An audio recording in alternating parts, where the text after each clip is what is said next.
Hey guys, what is up? This video in particularly will be on gilding your tarot decks. Yes, because only because that is what a few people have requested.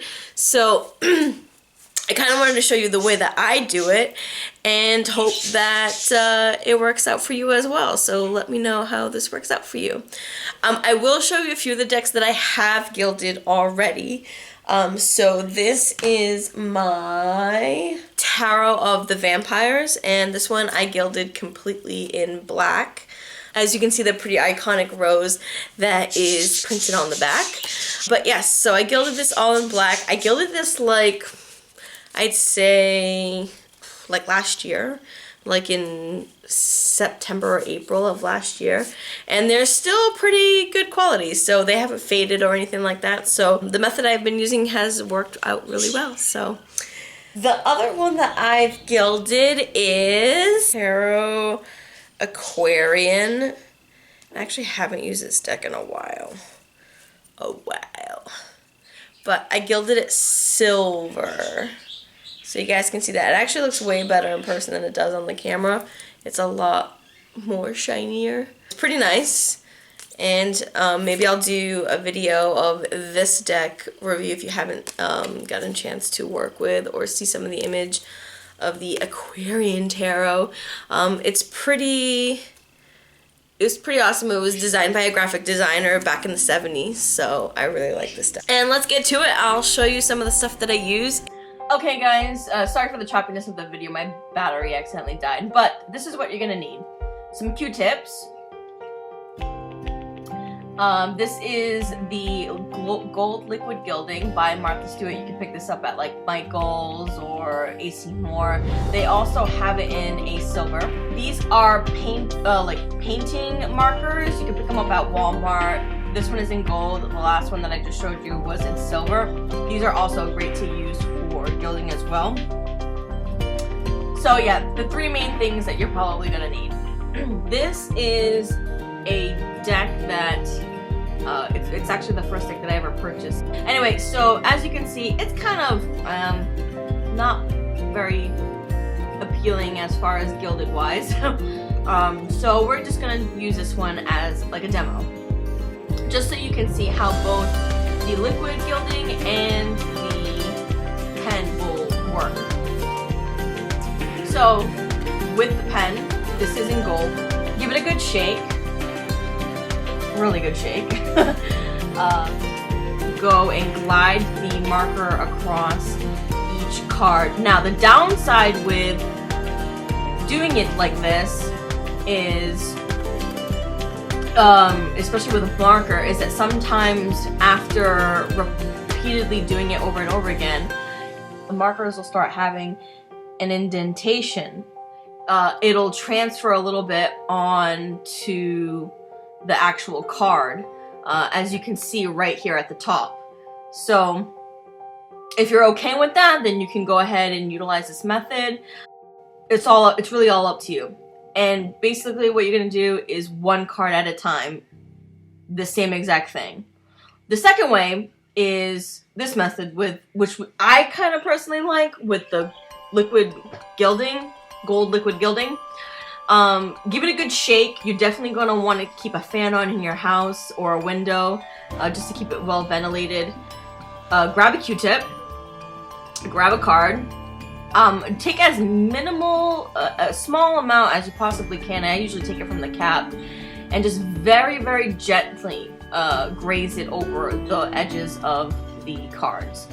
And this is kind of my preferred way of doing it, only because it comes out as a true gold, and you can kind of see it sort of glimmer already as I'm applying it just from the camera, versus when we were doing it with the marker.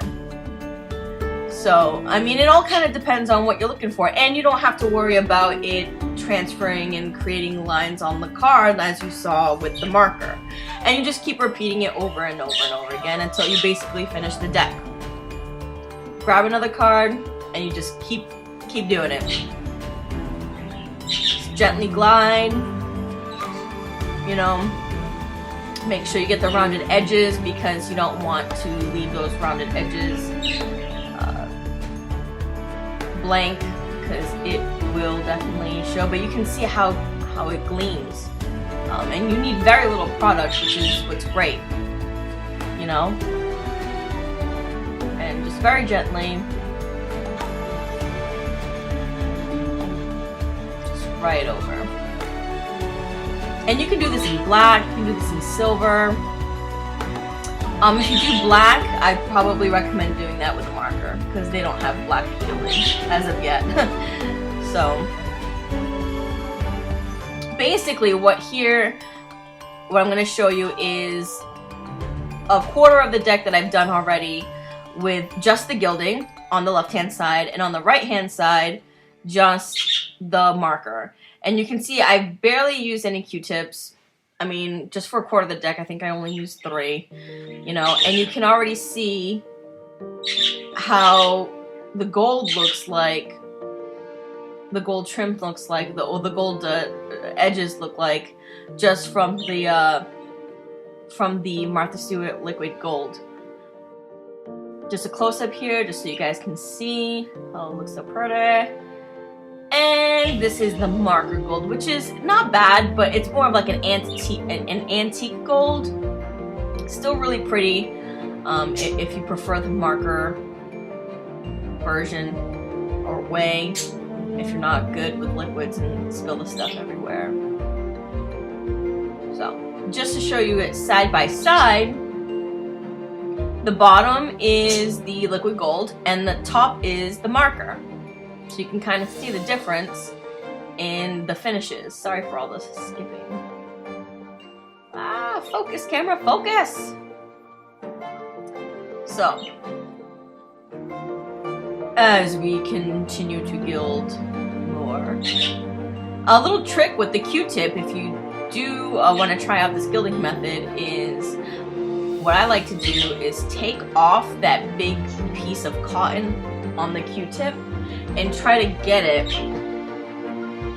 with the smallest amount of cotton that you can, just so that way you don't have to worry about the cotton fluffing up or causing havoc on you. So you have this nice clean tool to just gently dab it into the solution, and then just apply as you were. Here you can see a little bit more, and just the top version is the marker and the bottom version is the gild. And this is the before and after. So the top is ungilded, the middle portion of it is the marker, and the portion all the way to the left is the liquid gold. Or at the bottom, liquid gold. So big difference. It definitely creates a lot of character with your decks.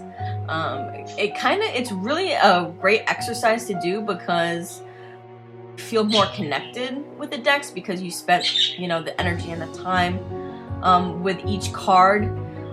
One thing that I would suggest too is really make sure the cards are dry before you start handling them, because if they're not, then a little bit of the gold can transfer onto your fingers. That's just from the marker.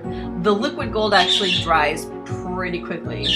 One thing that you don't want to do is, for example, either take your marker or take the gold solution, which you can see that I'm doing here, is dip it and then grab a stack of cards, put them together, and then just start gliding the solution on.